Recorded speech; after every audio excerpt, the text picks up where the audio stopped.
हिमाचल और हमीरपुर की आशाओं पर खरा उतरेंगे। सबसे बड़ा केंद्र यहाँ पर प्रदेश का खेलों का बनाकर देंगे और उसके लिए अभी औपचारिकताएं पूरी होनी बाकी रहती हैं। मैं आशा करता हूं कि वो जल्द पूरी कर ली जाएंगी और जल्द इसकी घोषणा करके भी इसको समर्पित कर दिया जाएगा।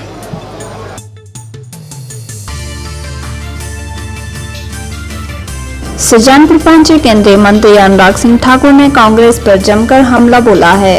अनुराग सिंह ठाकुर ने राहुल गांधी पर तीखा हमला बोलते हुए कहा कि कांग्रेस ने आज तक देश में बांटो और राज करो की नीति से काम किया है, लेकिन पीएम मोदी ने पूरे देश को एक सूत्र में बांधकर पूरी दुनिया में 5वीं अर्थव्यवस्था बना दिया है। वहीं अनुराग सिंह ठाकुर ने कहा कि अंग्रेजों की मानसिकता से मुक्ति दिलाने का काम पीएम मोदी ने किया है। केंद्रीय सूचना प्रसारण खेल मंत्री अनुराग सिंह ठाकुर ने कहा कि पीएम मोदी के 5 प्रणों से पूरे देश को लाभ मिलेगा। उन्होंने कहा कि अंग्रेज भारत में राज करने आए थे, लेकिन अंग्रेज शासकों की मानसिकता से मुक्ति पाने का काम पीएम मोदी ने किया है और नया संसद भवन का निर्माण करवाने का काम नए भारत का प्रतीक है। उन्होंने कहा कि नई सोच भारत को बहुत आगे ले जाने वाली है और हर नागरिक अपनी सही भूमिका निभाएंगे तो नए भारत को नई दिशा में ले जाएंगे।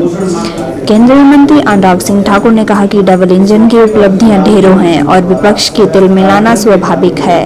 उन्होंने कहा कि कांग्रेस ने तो हिमाचल से विशेष राज्य का दर्जा तक छीन लिया था, जिससे भाजपा सरकार ने वापसी दिलाया है। उन्होंने कहा कि हिमाचल 75वां प्रगतिशील मना रहा है और इस पर कांग्रेस को विरोध क्यों हो रहा है। वहीं कांग्रेस ने हर घर तिरंगा अभियान का भी विरोध किया है। उन्होंने कहा कि कांग्रेस की मानसिकता अंग्रेजों से ली गई है और बांटो और राज करने की मानसिकता हो गई है। उन्होंने कहा कि कांग्रेस के भाजपा छोड़ो अभियान के नाम पर पूरे देश को बांटने का काम किया जा रहा है। उन्होंने कहा कि पीएम मोदी के कार्यकाल में देश पूरी दुनिया में 5वीं अर्थव्यवस्था बना है। अनुराग सिंह ठाकुर ने कहा कि राहुल गांधी को अपने परिवार व पार्टी से सवाल पूछना चाहिए कि अनुच्छेद 370-35A से देश को तोड़ा था और बांटने का काम भी किया था। उन्होंने कहा कि कांग्रेस अनुच्छेद 35A का क्यों हर वक्त विरोध करते रहते हैं। उन्होंने कहा कि कांग्रेस की हर नीति में बांटो और राज करने की नीति आती गई है, लेकिन आज पीएम मोदी के नेतृत्व में पूरा देश एक समान विकास कर रहा है। उन्होंने कहा कि जीएसटी का विरोध करती है, लेकिन आज जीएसटी के बेहतर परिणाम सबके सामने हैं। अनुराग सिंह ठाकुर ने कहा कि हिमाचल और हमीरपुर की उम्मीदों पर खरा उतरा जाएगा और हमीरपुर में सबसे बड़ा खेलों का केंद्र बनाया जाएगा और जल्द ही औपचारिकताएं पूरी करके इसकी घोषणा की जाएगी। गुलामी की मानसिकता को छोड़ने की मांग प्रधानमंत्री मोदी जी ने लाल किले की प्राचीर से 15 अगस्त को की। 5 प्रणों की बात जब की तो उसमें बहुत बड़ी बात जो पहली कही कि गुलामी की मानसिकता को छोड़ना है। दूसरा, विकसित भारत का निर्माण करना है। तीसरा, गौरवमय इतिहास जो है, गौरवशाली इतिहास भारत का, उस पर गर्व करना है और आने वाली पीढ़ियों को बताना है। चौथा, एकता और एकजुटता के साथ देश को आगे बढ़ाना है। और 5वां, हर नागरिक को अपने कर्तव्य पालन के साथ जैसे अपने केवल अधिकार नहीं, अपने कर्तव्यों को निभाने का काम भी करना है। तो अंग्रेज तो राज करने आए थे, लेकिन आज़ादी के बाद भी कई वर्षों तक इस पूरे क्षेत्र को, जहाँ से भारत की सरकार चलती है, जहाँ संसद है, जहाँ केंद्रीय मंत्रालय है, वहाँ पर अगर वही मानसिकता होगी जो कभी अंग्रेज शासकों की थी, तो उससे मुक्ति पाने का काम नरेंद्र मोदी जी ने किया है। नया संसद भवन नए भारत का एक प्रतीक है। तो वहीं पर कर्तव्य पथ हम सबको अपना कर्तव्य निभाने की ओर प्रेरित भी करेगा। मुझे लगता है ये जो नई सोच प्रधानमंत्री ने नए भारत के निर्माण में रखी है, ये भारत को बहुत आगे ले जाने वाली है। अगर हर अधिकारी, हर कर्मचारी, हर सांसद, हर मंत्री अगर अपनी भूमिका, एक कर्तव्य वाली भूमिका निभाएगा, तो नए भारत को हम महान भारत बनाने की दिशा में हम उस तरफ लेकर जाएंगे।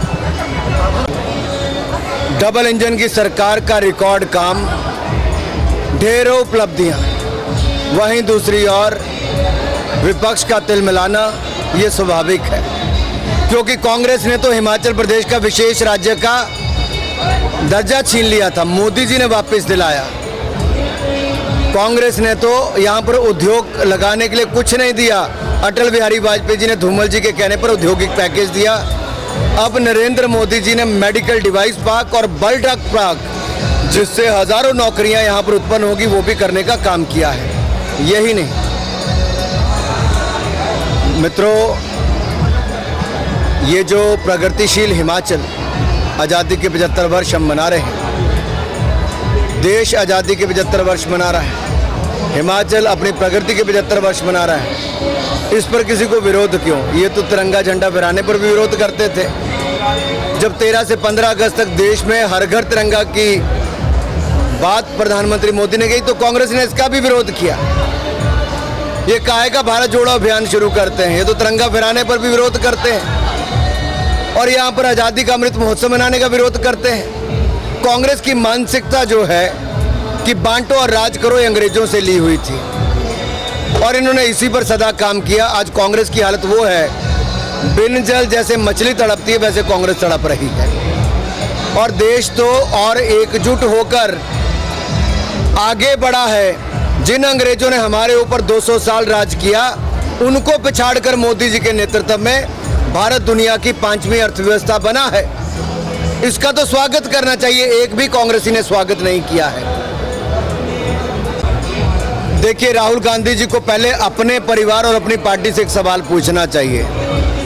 अनुच्छेद 370-35 ने देश को तोड़ा था, बांटने का काम किया था कि जोड़ने का काम किया था, और वो क्यों विरोध करते थे अनुच्छेद 370-35 को समाप्त करने के लिए?